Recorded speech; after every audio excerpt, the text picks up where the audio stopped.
lights in the trees, a trick of the frost, a ghost on the breeze. But I saw a mirror older than me, staring through time like it wanted to speak.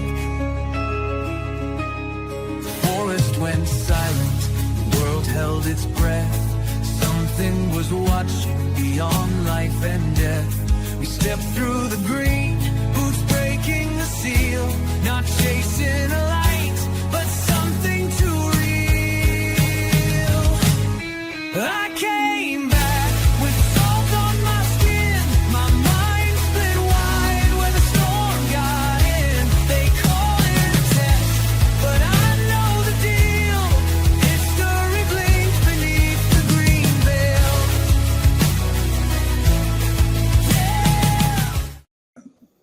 And good evening, everyone, and welcome to the Green Veil. This is going to be Chapter 10, The Echo Reawakens. And how are you, Mr. Burrows, tonight? Peachy. Chris? Double peachy. Anyway, just to give everybody a little quick rundown of the summary of what this episode is going to be about.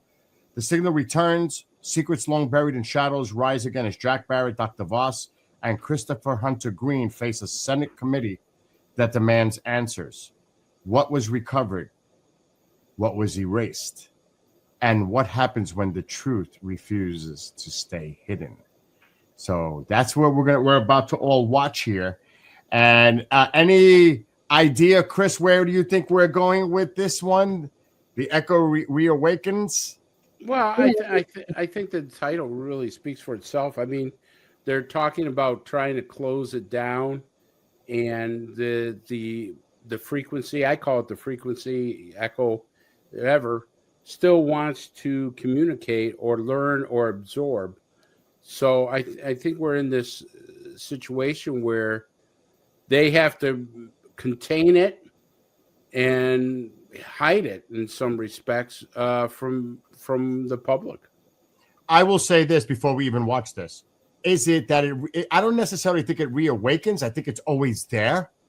I think it's just reawakened with the individuals that were involved. John, give us a hint. Is that accurate or no? That's coming up in the next two ones. Here we go. Anyway, folks, let's get right to it. It's about 20 minutes approximately in length, so we're going to air it right now.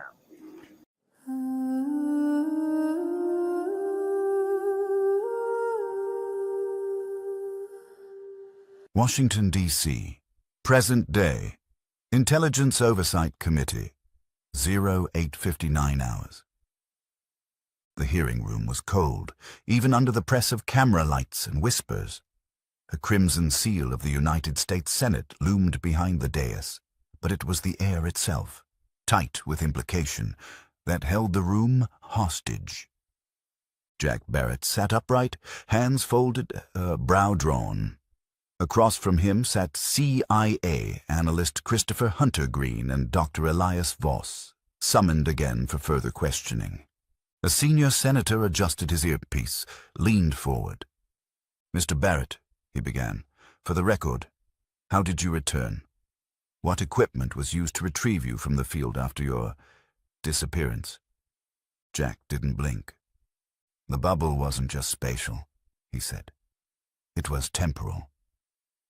They created a harmonic echo of the original waveform, an artificial dilation field designed to collapse back into the moment where I was lost. It worked because I was still there." "Still there," he nodded. "Part of me hadn't returned." Huntergreen interjected, voice calm but assertive. "That operation was classified under Echo Frame Retrieval Protocol.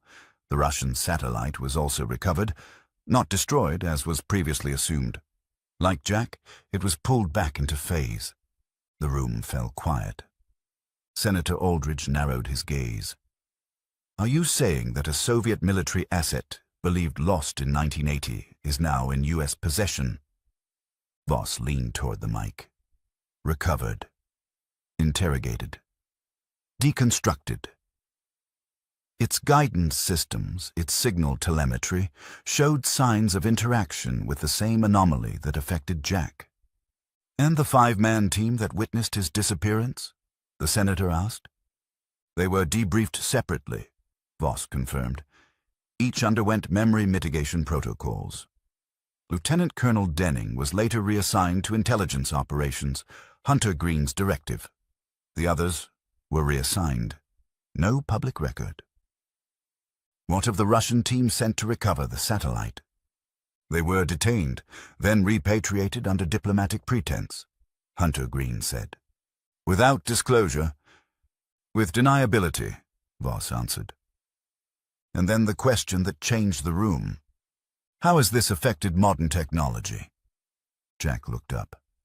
You're already using it.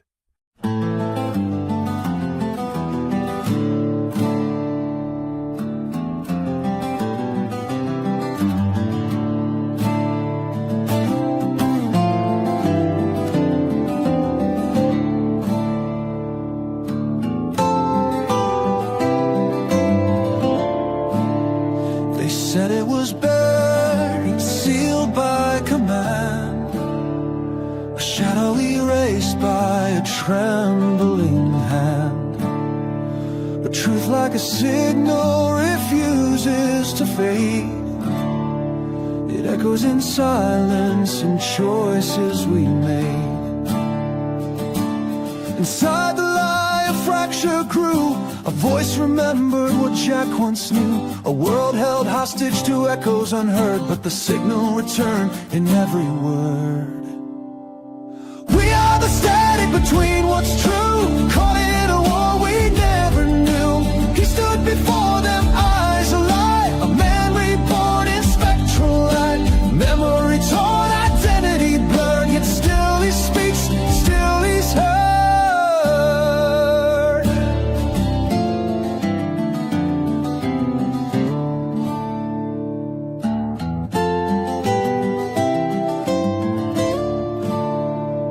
Waking in futures that shouldn't exist, dreaming in time loops cloaked in a mist.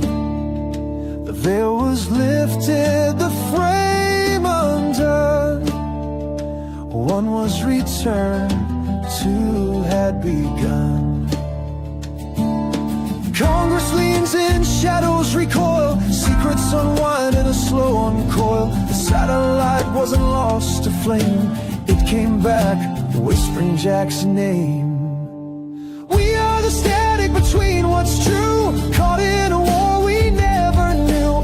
He stood before them, eyes alight, a man reborn in spectral light.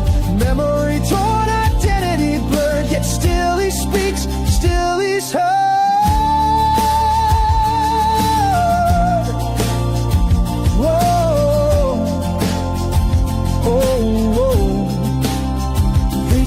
To erase the night from the day, but the signal remembers, it knows the way.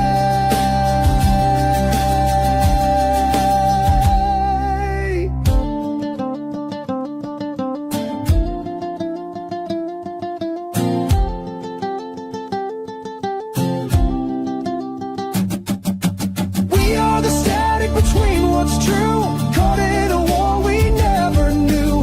He stood before them, eyes alight, a man reborn in spectral light.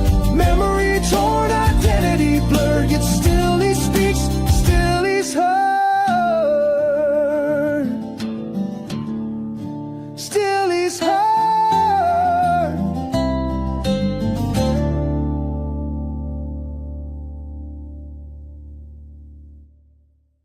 Washington, D.C., Intelligence Committee Vault, December 18th, 2025. The hearing had adjourned at 7:04 p.m. the previous night. What followed was not rest, not clarity, but a warning. Dr. Voss, CIA analyst Christopher Huntergreen, and Jack Barrett had been ushered into a private side chamber by a security detail whose clearance exceeded that of most seated senators. No transcripts were recorded. No aides allowed. Just a single sentence delivered by the black-suited agent at the door. He knows. Private briefing, Georgetown, 9:13 p.m. The restaurant was old money. walnut-paneled, discreet, favored by legacy operatives and those who ran agencies without their names etched on doors. Jack sat between Voss and Huntergreen in a rear booth shielded from prying eyes by low lighting and a subtle audio-masking field. Voss didn't eat. He stared into his coffee like it held a signal only he could decipher. Huntergreen leaned in first. "We withheld things from you. Not because you didn't deserve to know, because you weren't ready to become what those answers would turn you into."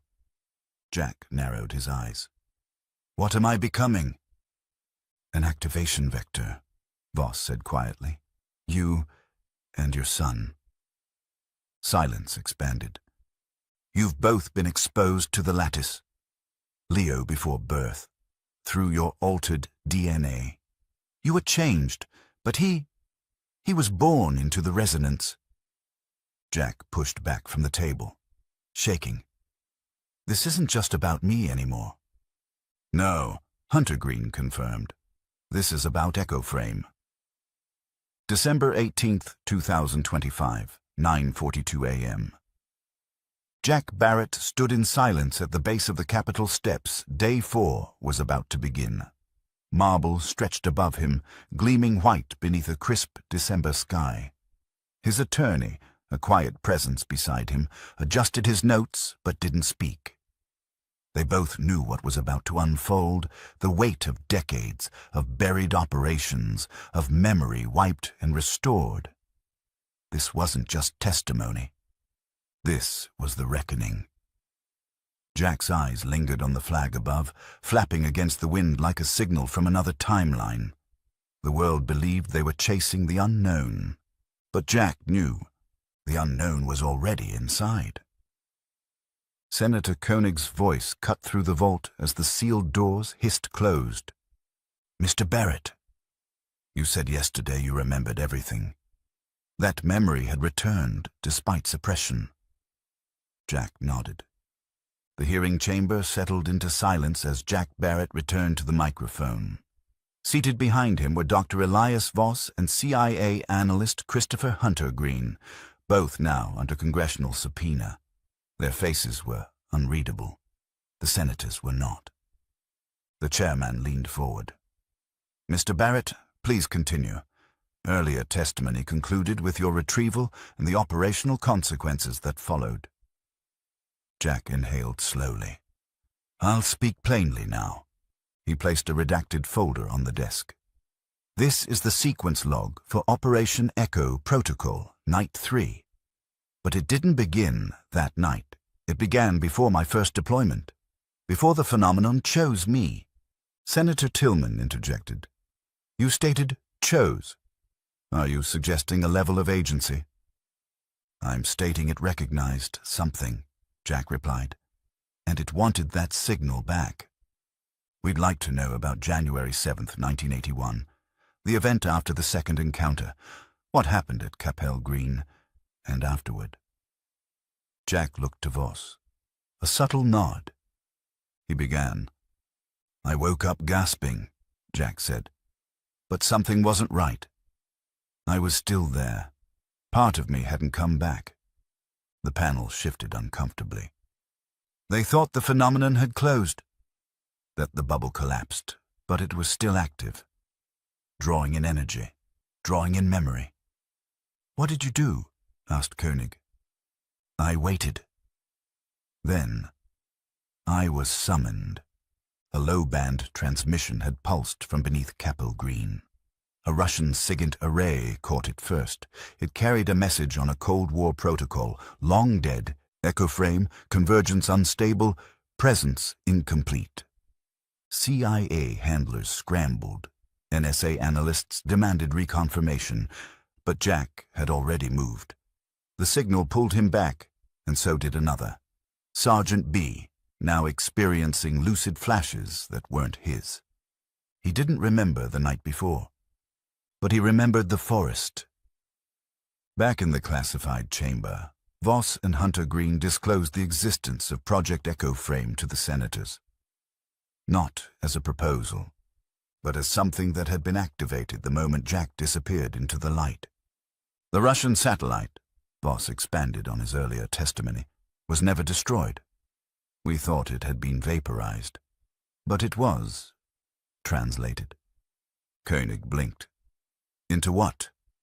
Huntergreen stepped forward now. It wasn't destroyed. The Zenit payload was redirected, looped like Barrett, caught in the temporal aperture and held. When we retrieved Jack, the satellite was still broadcasting, but not to us. To whom then? Huntergreen's voice lowered. That's something that's hard to explain. The silence following that answer hung thick. Huntergreen followed up with, back into the loop. Like Jack, part of the lattice now. They described how, upon Jack's reappearance, they tested field resonance at the original landing site. Another senator leaned in. How did you provoke the phenomenon to interact with Jack Barrett? We didn't, Voss said carefully. We created the condition. The phenomenon responded. Barrett's biology aligned with its return signature. We just watched. What happened to the Russian recon team? Koenig asked. Voss was blunt. They were captured, then forgotten. Dr. Voss, a senator asked, did the British Condign report incorporate data from the Rendlesham events directly? Voss nodded. Select entries were folded into Volume 2 and Appendix G under a different label. They never admitted it publicly. But yes, it was foundational. And how much of our current directed energy and sensor-evading technologies stem from that? Voss hesitated. A significant portion. The Rendlesham data modeled atmospheric lensing, field-driven cognition interference, and harmonic propulsion resonance. It informed plasma stealth cloaking, drone noise obfuscation, and more. A follow-up question was then asked about the team involved in Night 3 events. Voss further described what the team, Captain Devon Haynes, Technical Sergeant, Moreno, Senior Airman Vickers, Airman First Class Avery, and Lieutenant Colonel Denning had seen. They described Denning's behavior. Flat effect, unblinking compliance. Denning, Huntergreen said, was already embedded with a neural suggestion layer. Pre-programmed. His trigger phrases were embedded into his operational profile in 1979. Jack listened. His pulse slowed. The silence that followed felt like space. Each member of the 5-man team was interviewed. Each had gaps. Each described a moment where Jack Barrett simply vanished. Light bending around him, like a ripple in curved glass. Sergeant B remembered seeing the event and then waking up again at base. Voss concluded, we administered full memory veiling. Same for Barrett. Same for B. Only recently has the degradation begun. And what about now? A younger staffer asked. What are they now? Huntergreen answered, assets, unstable ones. A quiet senator from Arizona leaned forward. This cover-up started almost immediately and lasted decades. Why? Didn't it slow technological advancement? Voss exhaled. It was never about slowing it down. It was about controlling its trajectory. And the funding? Another asked. Huntergreen smiled, tight-lipped. You authorized it. You just didn't know what you were signing. Alone, Jack stared at the ceiling of his secured room. Fluorescent lights humming softly above, the edges of the tiles warping as though the air itself had memory. His fingers twitched, sensing frequencies he no longer needed ears to hear. The same voice that had once whispered, "You're already inside," returned now with new words. You are the loop now, and the gate is not closed. Jack's eyes did not move. But somewhere, deep behind them, something did. SCIF hearing room, 2045 hours. The heavy door hissed open with pneumatic finality. A suited official from the National Security Council stepped forward, credentials shimmering with a red border that few in the room had ever seen. He approached the committee chairman without ceremony and whispered a coded sequence. The senator blinked once, then rose with an audible exhale. The official's voice rang out next, not loud, but final. Ladies and gentlemen, effective immediately, this hearing and all subsequent data related to Project EchoFrame is now designated under Special Access, Program Blacklight 77. Clearance will be restricted to the Gang of Eight, the DNI, and the President of the United States. All others are to be excused. You will each sign a non-disclosure directive before departing. And as of this moment, this hearing never took place. No one spoke. Security escorts moved silently to designated exit points. As Jack watched from behind the reinforced glass partition, the world above his had just shifted timelines again, this time not through resonance, but bureaucracy. He turned his gaze inward once more. The voice returned one last time. We are already through. The resonance is not waiting. The future is already awake. The lights dimmed slightly as Jack's vitals synced with an unseen pulse deep beneath the base. FBI agents immediately took charge of Jack Barrett, doctor. Elias Voss, CIA analyst Christopher Huntergreen, and Mr. David Rourke, Mr. Barrett's legal counsel, and they were placed into protective custody under joint directive. They were escorted by federal agents to a secure and undisclosed location where they will receive a classified briefing outlining the next phase of containment, assessment, and operational transition. This measure was taken in response to emerging intelligence indicating potential threats to national security stemming from the resurfacing elements within the Rendlesham framework. Further details remain classified pending interagency coordination. The lights in the hearing room dimmed as Jack Barrett's final words echoed beneath the vaulted ceiling. The silence that followed wasn't simple. It was loaded, a fragile boundary between revelation and collapse.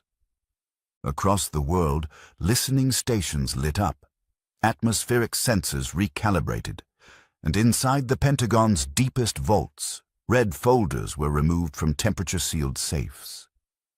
EchoFrame is no longer theoretical, Huntergreen had warned. It's responding. But it wasn't responding to them. Jack sat in silence, his fingertips trembling as the voice returned once more. Inside his mind, inside the resonance. You've only just begun, Jack. The recursion has started. The others will awaken, and so will the threshold. Meanwhile, in a remote surveillance facility near Mount Kailash, a waveform matching Barrett's DNA signature spiked, then split. Earth had reached the turning point. It would never be the same again.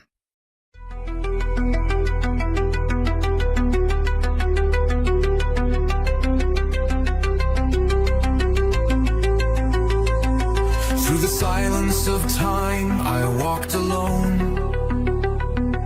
But the stars knew my name in undertone. From Rendlesham woods to Saturn skies, I carried the echo, I lived the why. It wasn't the end, it was unfolding.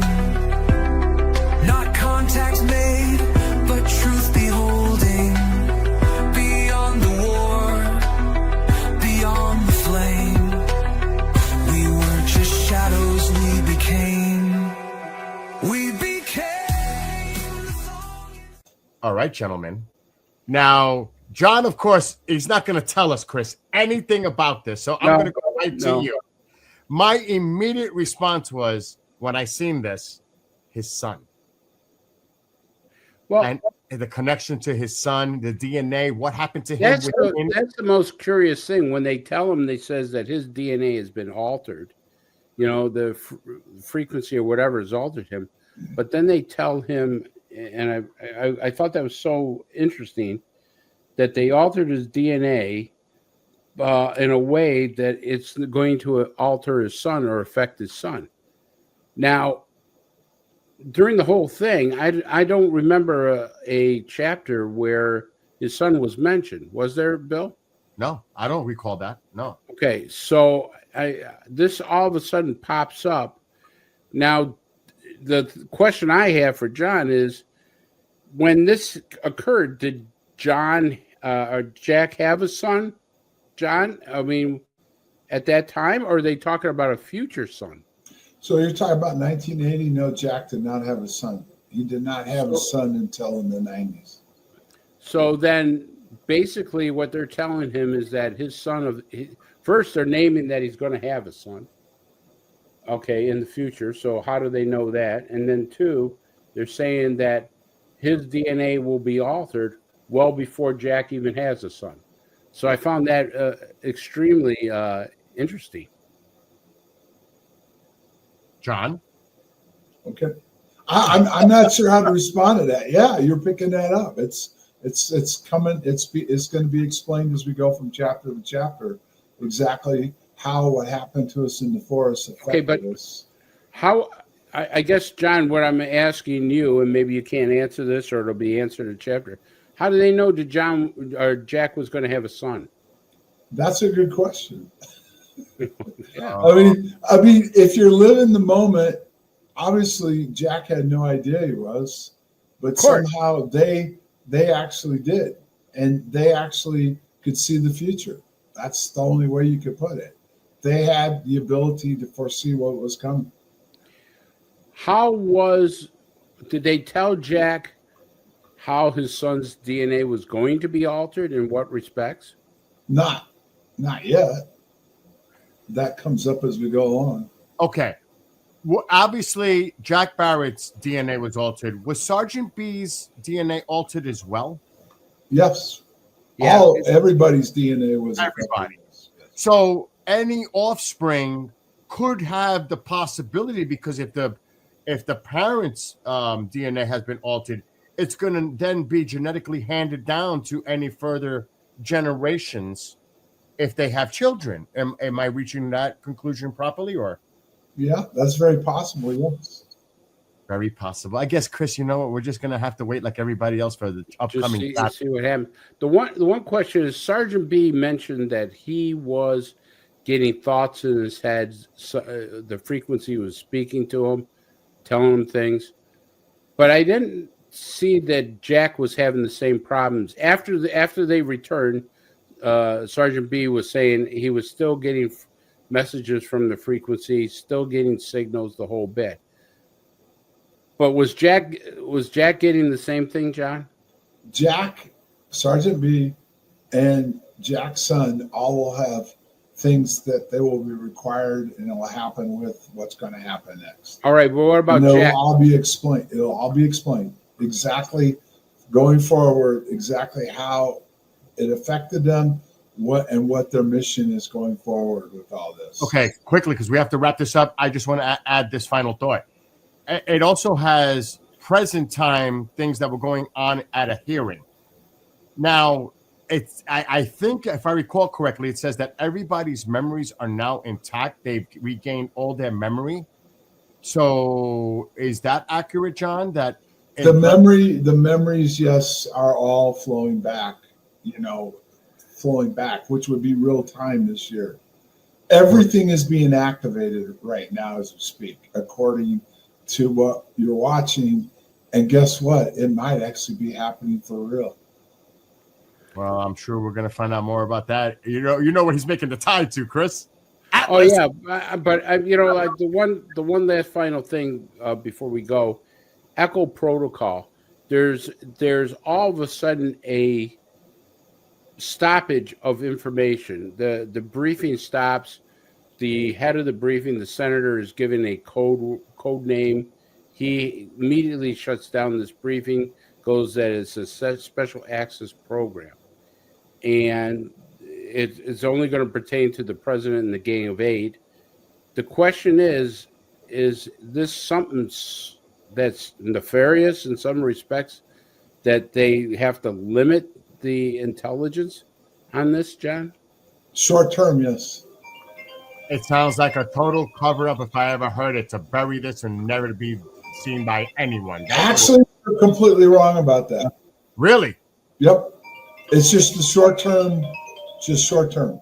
Okay. Well, It's still going to be explained going forward really quick exactly how this starts to play out. Yes. make sure to check us out every Saturday as well, live at 8 p.m. Eastern time, and you'll find out reviews of this episode and previews of future episodes. So for John Burroughs, Christopher Hunter, and myself, have a great night. Hope you enjoyed the episode, and make sure to tune into more. We have a lot more, and it's going to get a lot more interesting as we move forward toward Christmas Eve. All right, everybody, we are out for tonight. Have a great night, everybody.